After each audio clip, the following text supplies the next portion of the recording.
Shalom, shalom, shalom, peuple de Dieu. Soyons tous et toutes bénis dans le nom puissant de notre Seigneur et Sauveur Jésus-Christ en ce lundi 17 janvier 2022.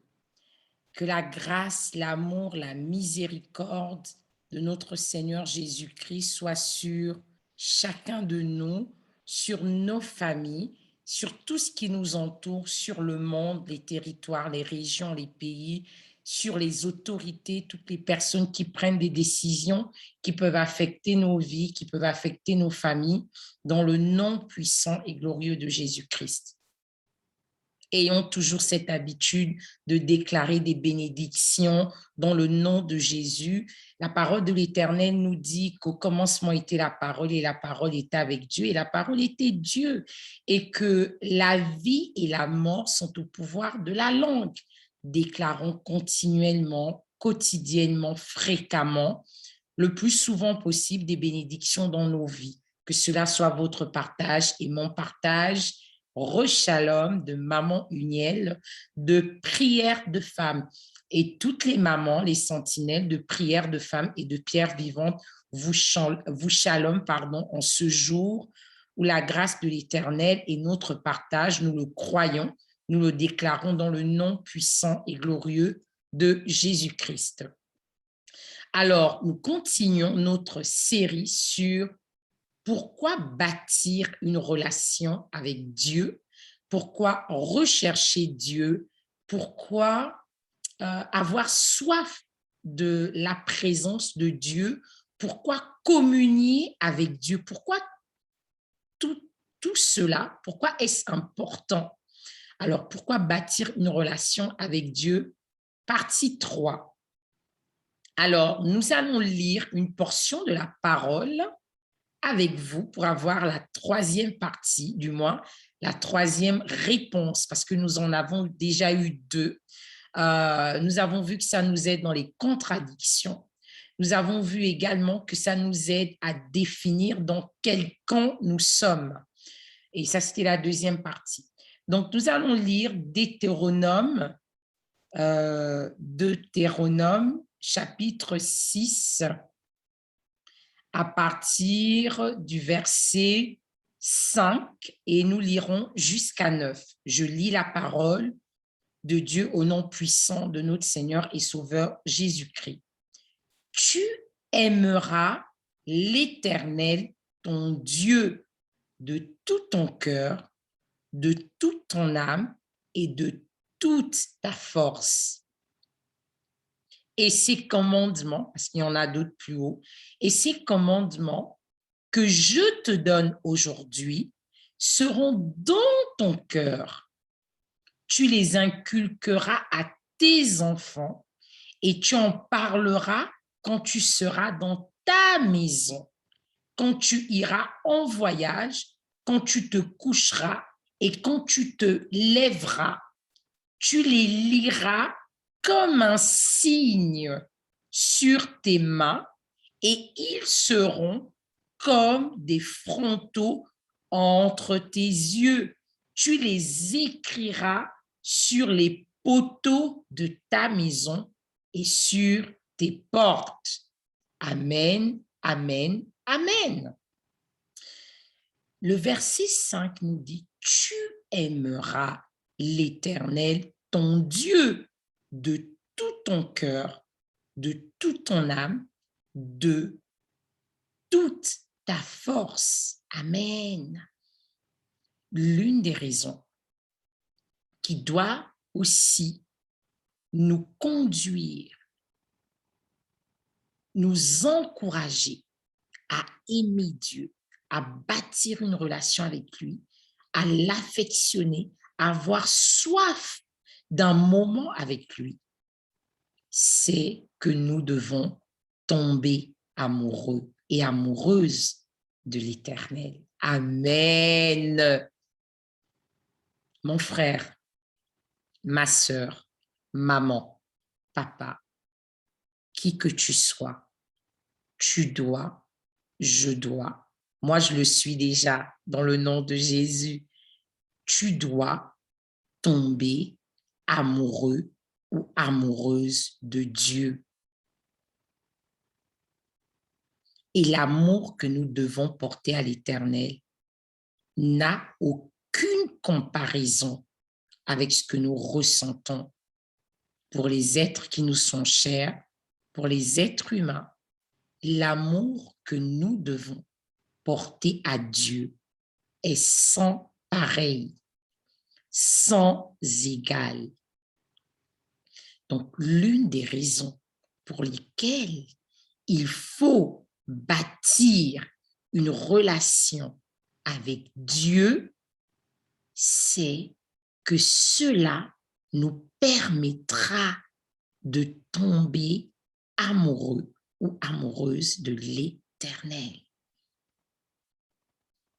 Notre cœur, notre âme, notre force, ce qui nous constitue, doit avant tout, de manière exclusive, être en amour, en adoration à l'Éternel.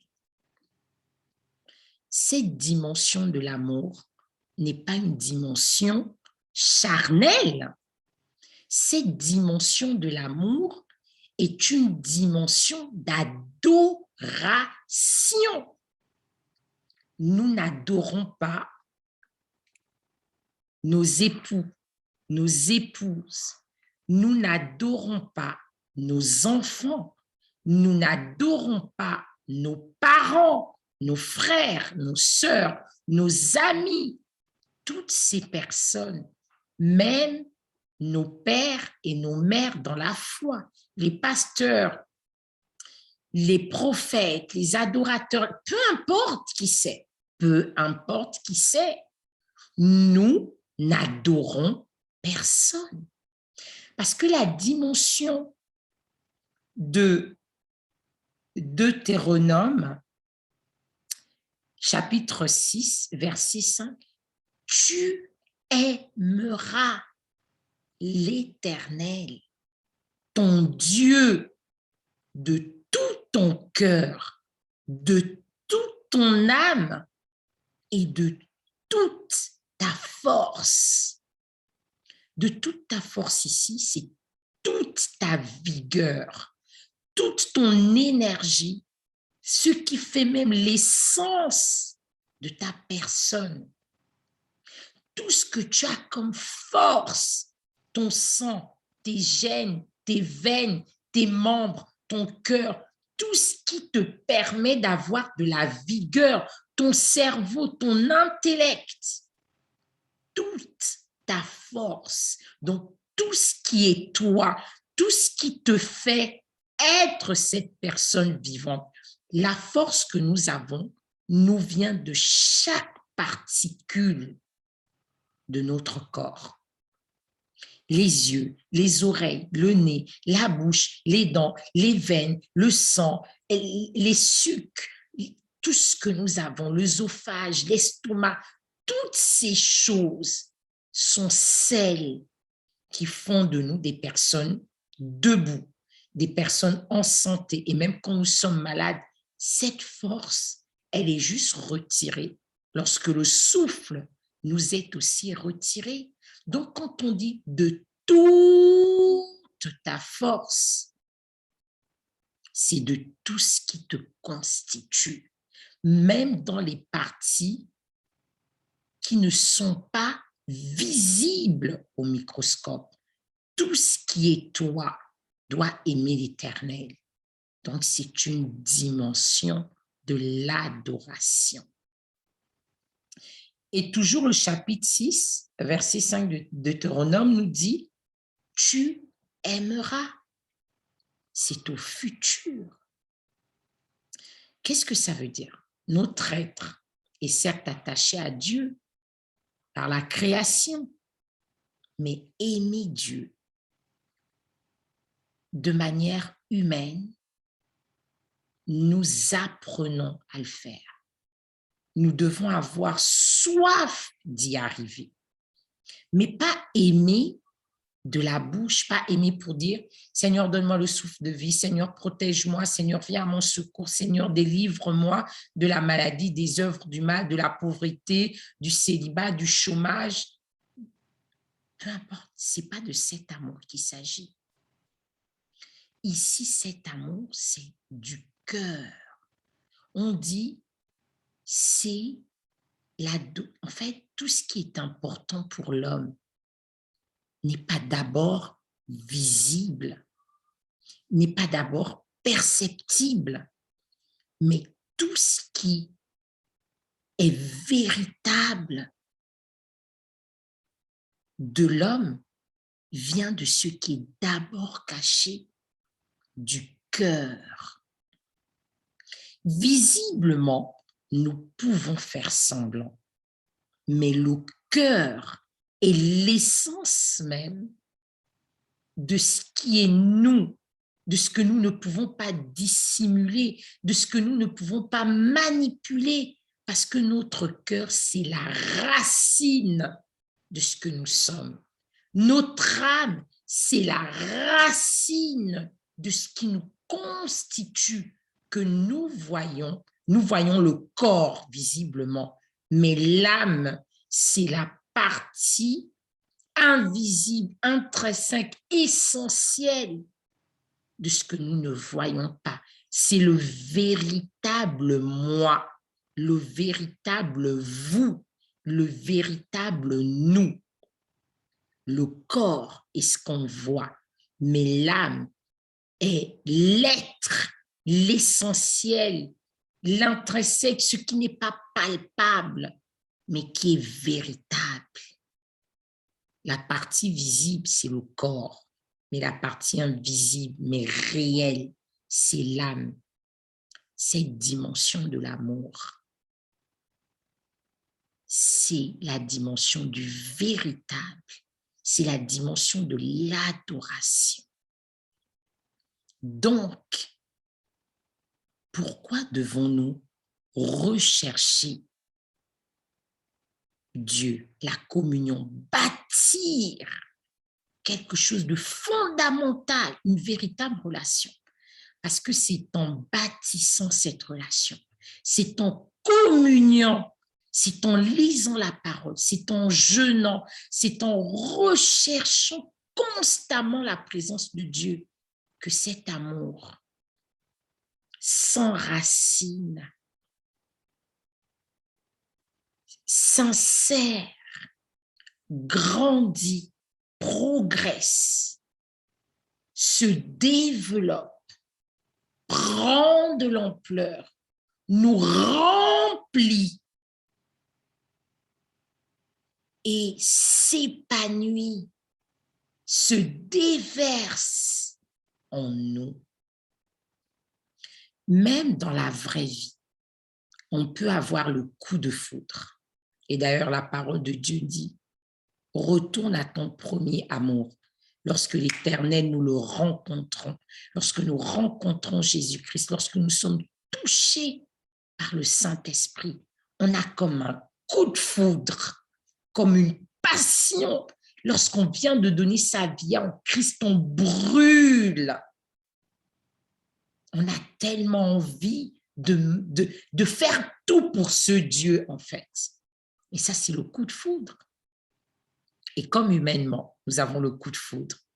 Un moment, il y a comme une période de ralentissement, comme une froideur, comme une habitude qui s'installe. Et c'est là où naît l'amour. Et l'amour, même pour ceux qui sont mariés, même pour ceux qui ont des enfants. L'Éternel, lui, il nous aime naturellement comme un parent aimerait son enfant. Comme lorsqu'on est à l'hôpital, une femme, elle vient d'avoir son enfant. C'est normalement instinctif, même s'il y en a pour qui ce n'est pas du tic au tac. Et ça, c'est l'amour de l'Éternel. Mais nous, lorsque nous rencontrons Christ, nous avons cette passion, cette feu du moment, ce coup de foudre lorsque le Saint-Esprit nous touche. Mais après, il y a les habitudes, On a l'habitude d'aller à l'église, on a l'habitude d'écouter la parole, on a l'habitude et ça s'installe. Et il y a comme parfois une froideur, comme parfois un ralentissement. Et c'est là où nous devons prendre la décision d'entretenir, d'arroser cette relation afin que nous passions de la passion, du coup de foudre, du premier amour, à un amour véritable, à un amour qui grandit, à un amour qui s'installe durablement, éternellement, à un amour qui prend la forme d'une adoration, un amour qui s'inscrit dans le cœur, un amour qui s'inscrit dans la durée, dans la permanence, un amour de tous les instants. Et comme dans la vie humaine, c'est dans la relation, dans la connaissance de l'autre, que l'amour prend des racines et s'installe. Ce n'est plus de l'ordre du coup de foudre, ce n'est plus de l'ordre de la passion, mais donc rechercher la présence de l'Éternel nous permet aussi d'ancrer cet amour que nous devons avoir pour lui, de l'enraciner, de le développer, de le faire grandir et d'atteindre la dimension de l'adoration dont nous parle Deutéronome, chapitre 6, à partir du verset 5. Que cela soit inscrit en nous, dans notre maison, que nous en parlions avec nos enfants. On dit, je te donne aujourd'hui, et ces commandements que je te donne aujourd'hui seront dans ton cœur. Tu les inculqueras à tes enfants, tu en parleras quand tu seras dans ta maison, quand tu iras en voyage, quand tu te coucheras et quand tu te lèveras. L'Éternel doit être la personne la dernière personne à laquelle tu penses. Et la première à laquelle tu penses quand tu t'endors. Et la première à laquelle tu penses quand tu te réveilles. Dans tout ce que tu fais, tu dois avoir l'Éternel en tête, dans la pensée, dans le cœur, dans l'âme. Et ça, on atteint cette dimension que lorsqu'on passe de plus en plus de temps avec Dieu, que lorsqu'on le recherche de plus en plus, que lorsqu'on est de plus en plus en communion avec lui, que lorsque la relation que nous bâtissons avec lui grandit, que lorsque nous sommes de plus en plus de différentes manières dans cette communion, dans cette soif de la permanence de cette relation que nous voulons grandissante. Donc, tu ne pourras tomber amoureux ou amoureuse de l'Éternel dans l'adoration véritable du cœur, de l'âme et même de l'esprit que si tu bâtis une relation avec lui, une relation permanente, une relation constante et une relation durable et éternelle. Sois un amoureux de Dieu, sois une amoureuse de l'Éternel. Que cela soit notre partage. Aimons l'Éternel de tout notre cœur, de toute notre âme et de toute notre force. Soyons des adorateurs en esprit et en vérité. Que cela soit notre partage. Et pour cela, bâtissons cette relation. C'est ainsi que nous y parviendrons. Que Dieu nous bénisse encore dans le nom puissant et glorieux de Jésus-Christ. Amen, amen, amen.